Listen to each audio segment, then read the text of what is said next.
2011년 4월 10일 대전도 계획국에서는 도시계획 전문성 강화를 위해 도시 군계획단 설치를 의무하고 있으나 지자체 구성 운영 현황을 조사한 결과 조직 구성에 관하여 지자체장의 방침 결정이나 인사부서와의 조직 재정단 등의 검토가 안 된 지자체가 많은 것으로 파악되었다. 이에 상기획단 설치 의무와 배경 설치 운영 요령 순번이 참고하여 해당 지자체 실정에 맞게 상임기획단이 조속히 우선 운영될 수 있도록 조치하기 바란다. 이렇게 공문이 송달된 게 있네요. 여기에 대해서 우리 저기 과장님은 어떻게 생각하시나요? 이 상임기획단 운영에 대해서. 도시계획 상임기획단은 군 단위 중에 인천군은 일종의 도시계획과에서 일단 기획단은 대단위로 설치가 되어 있는 상황인데, 진짜 가평군에는 제가 개인적으로 판단을 했을 때는 기본 인원 형편이나 뭐를 봤다 했을 때는 상임기획단은 한문도 도시계획에 상정되는 안건에 대해 갖고 한 번 더 검토하고 의견하는 상황을 갖고 우리 개인적인 의견을 같은 군에는 아직까지 상임기획단은 설치성의 필요성이 없다고 저는 개인적으로 판단하고 있습니다. 공문 내용에서 보면은 이제 그 기획단은 별도로 운영해라. 기존에 뭐 도시의 파트하고 이렇게 공무원에 타라는 게 아니라 증원을 해서 하는 게 아니라 별도로 부대 단체장 직속해서 단체장님 직소적으로 하면은 일당의 단위가 돼야 됩니다.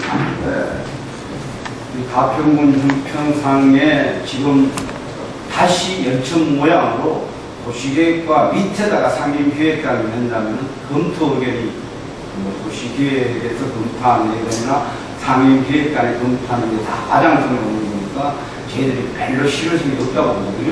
그런다면 부단체장님 직속으로 상임기획단을 운영을 해야 된다면 현재 가평군 도시계획위원회 상명된 안건이나 이런 사안을 봐갖고는 아직까지 상임기획단이 필요성은 그렇게 필요하지 않다고 보고요. 또 하나, 지금 가평군의 직제 경편상에 도시기획단 상임기획단보다 지금 이제 업무가 중복되어 있는 건설과의 재난고통, 도시과의 건축관계 여러 가지 상황을 봐갖고는 상임기획단보다는 도시건축과하고 건설교통과 일부 업무를 분산시키는 게 효과가 있지 않느냐, 개인적으로 판단은 그렇게 하고 있습니다. 그래서 그렇게 강력하게 인사부서나 여기에 상임기획단을 설치해달라고 이건 하고 있는 사람인데, 도에서 그런 공문이 왔으니까 인사계 쪽이나 이런 쪽에도 다 알고 있습니다.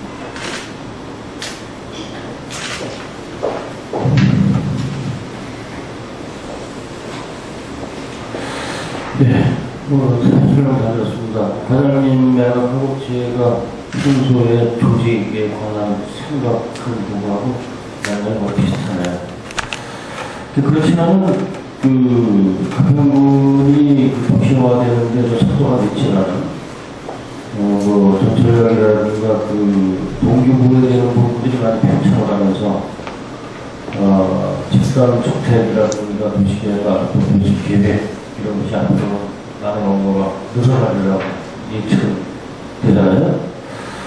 그렇다고 작은 우리 조직 내의 인사 운영 능력 갖고 이 단을 운영하기는 말씀하신 대로 어렵고 난해성이 있고, 그래서 이제 과장님께서 말씀하신 대로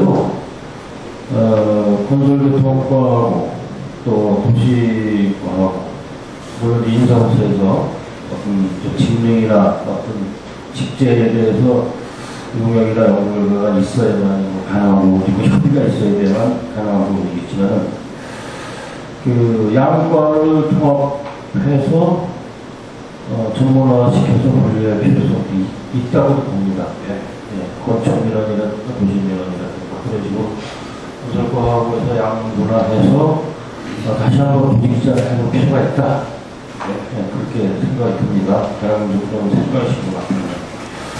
이렇게 인구가 늘지 않고 지역 주민들이 근접하게 사는 것은 각종의 규제 때문에 그런다라고 말씀하시고 또 거기에 대해서 동의하시죠? 저는 규제 때문에 인구가 안 는다는 거는 동의를 못하는데. 그러면 우리가 같은 이런 환경과 입지 조건을 갖고 있는 양평군에서는 인구가 좀 늘고, 그럼 가평군에서는 인구가 늘지 않는 이유가 어디에 있다고 가장 진단하시는지? 일단 접근로가 양평이 좀 빠르다 보고요. 예, 수도권 접근로가 약하다 보고, 저희들이 이제 복선전철 준공이라든가 서울 춘천 고속도로 준공보다 양평은 중앙선 준공이 조금 빨리 됐습니다. 그 다음에 지가적으로 저희들 따져보면 가평군도 꽤 지금 지가 상승률이 굉장히 많고요. 일단 수도권 인접하는 게 가평보다 양평이 좀 접근이 용이하니까 먼저 발전이 하지 않았냐 보고 있는데, 추후에는 지금 이제 경추선 복선전철도 개통이 됐고 서울 춘천 고속도로로 개통이 됐으니까 추후의 발전 속도는 이제 양평보다 가평 쪽이 더 빠르지 않았나 저는 그렇게 보고 있습니다. 그러기 위해서는 뭐 상위법, 국가에서 법적으로 규제를 묶은 뭐 수도권 정비법이라든가 한강법이라든가 뭐 군사보호법을 갖다 우리 인위적으로 규제를 혁신하고 철저하게 문제가 있다고 봅니다. 그런 거에 대해서는 저도 뭐 부산이 중앙정부하고 추정했던 추정하고 철저하게 추정을 한 거에 대해서도 뭐 과장님이든 뭐 지역 주민들이 모두 함께 해야 된다는 동의하고요.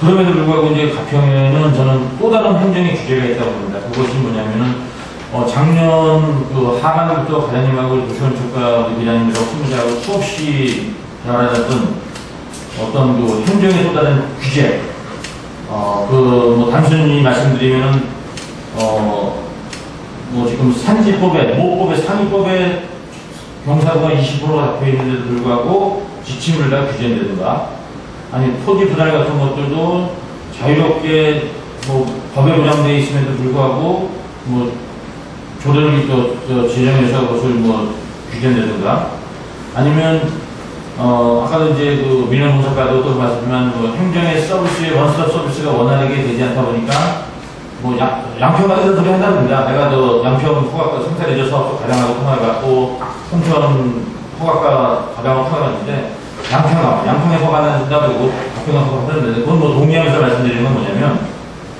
그래도 그럼에도 불구하고 그래도 가평에 가면은 허가가 잘 난데, 근데 지금도 이렇게 부동산이라든가 청약이라든가 건축이라든가 사람들, 가평에 오는 사람들 또 거기에 종사하시는 분들 만나면은 가평에는 오염 충전 때문에 안 되는데 허가가 까다롭대, 이런 얘기가 많이 하다 보니까 가평에 투자를 하고 싶어도 하지 못한 사람이 있다고 하는데, 거기에 대해서는 혹시 얘기 들어본 적 있으세요? 저희들 대규모 가평 투자하는 사람들은 인허가 국내에서 적극적으로 다 해줬고요. 일종의 투자 관계를 어떤 측면에서 아까 의원님 이야기하는 거 토지 분할이나 경사도 같은 상황, 25도 이상 경사도 관계를 말씀하신 것 같은데, 실제로 그 25도 이상 경사도라든가 우리가 택지 개발에 산지 개발에 가평을 많이 내줬습니다. 굉장히 많이 내줬는데, 지금 현재 산을 깎아든가 택지 개발을 했는데 주택을 짓는 게 5%도 안 됩니다. 전부 다 하나갖고만 갖고 있고 집값만 상승 요인이 나타났지, 그렇게 저희들이 그 인허가 내줬는데 건물을 짓고 입주를 하고 이런 게 굉장히 부족하고요.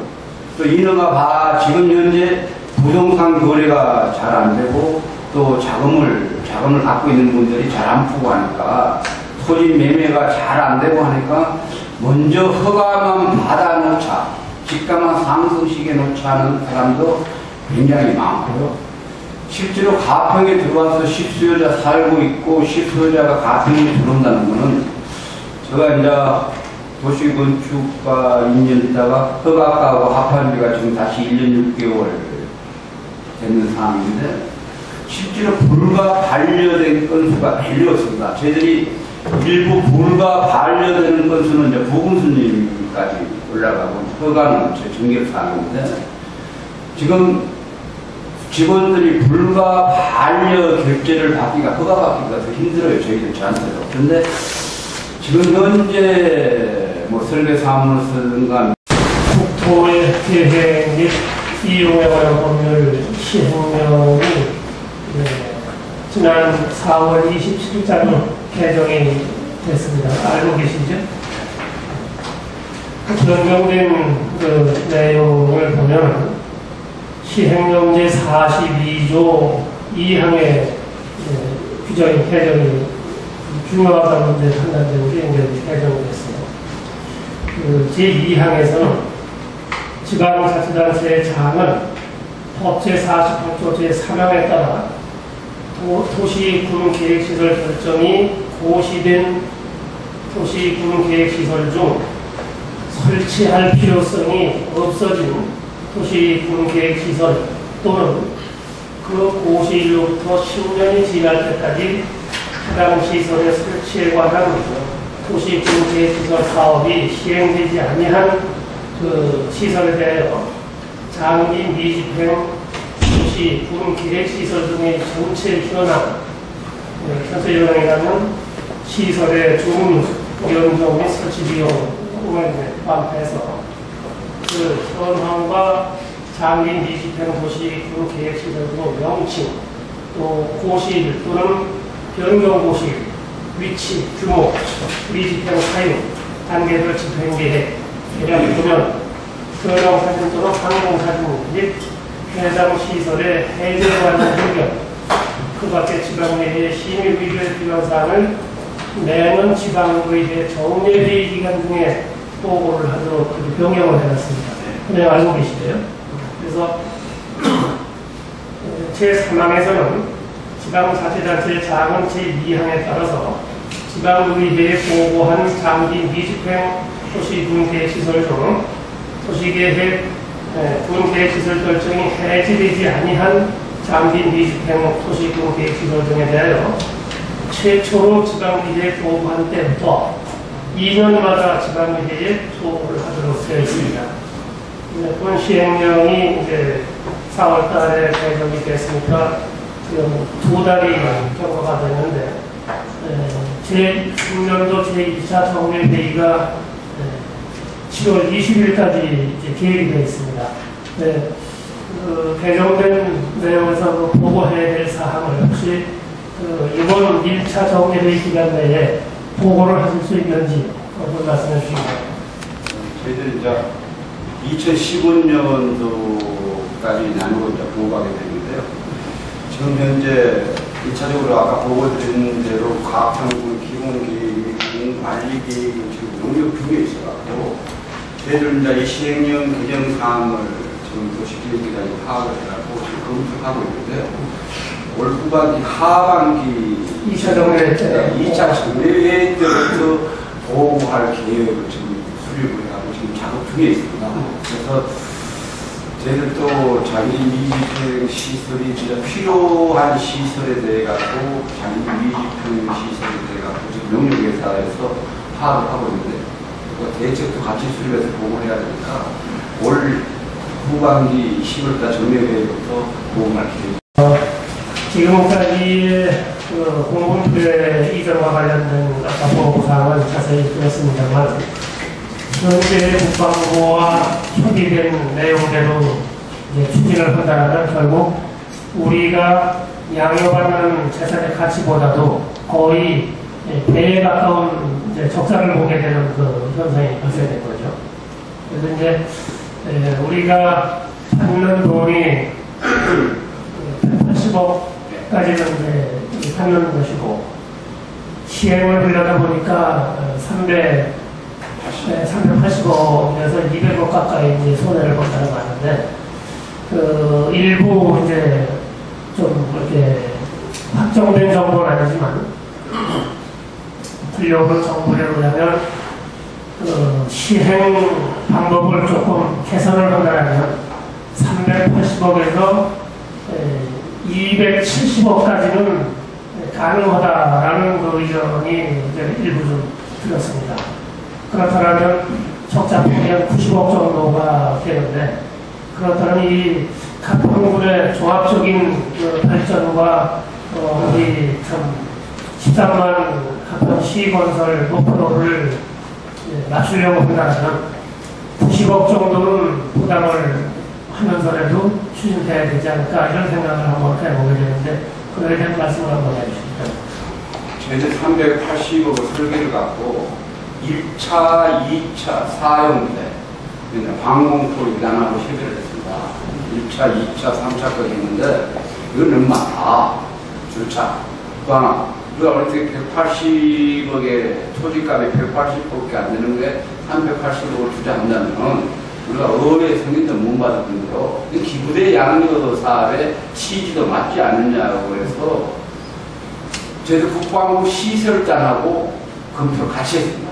예를 들어서 1인당 병력 1명이 운동장이 몇 평이 있어야 되고 예를 들어서 화장실이 몇 평이 있어야 되고 또한 사무실이 몇 평이 있어야 되고 이런 것까지 따지고 또 하나 저희 40세 아파트로 사는 거였는데 지금 관사해야 돼가지고 그것도 27평이 너무 크지 않느냐 그렇죠. 그래서 최종 국방부하고 줄고 줄는 안에 50억입니다.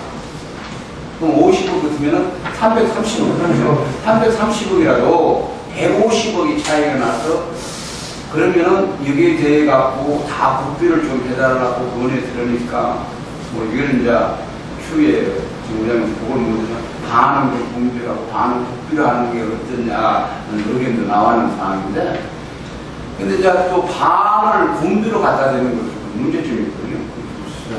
네, 그래서 물론 이제 150억 정도 차이가 나는 데서 입찰 차액을 하면 한 130, 40억 정도는 차이가 난다고 그러는데 하지만 130, 40억을 국비를 준다는 보장도 들어보시고 최소한 140억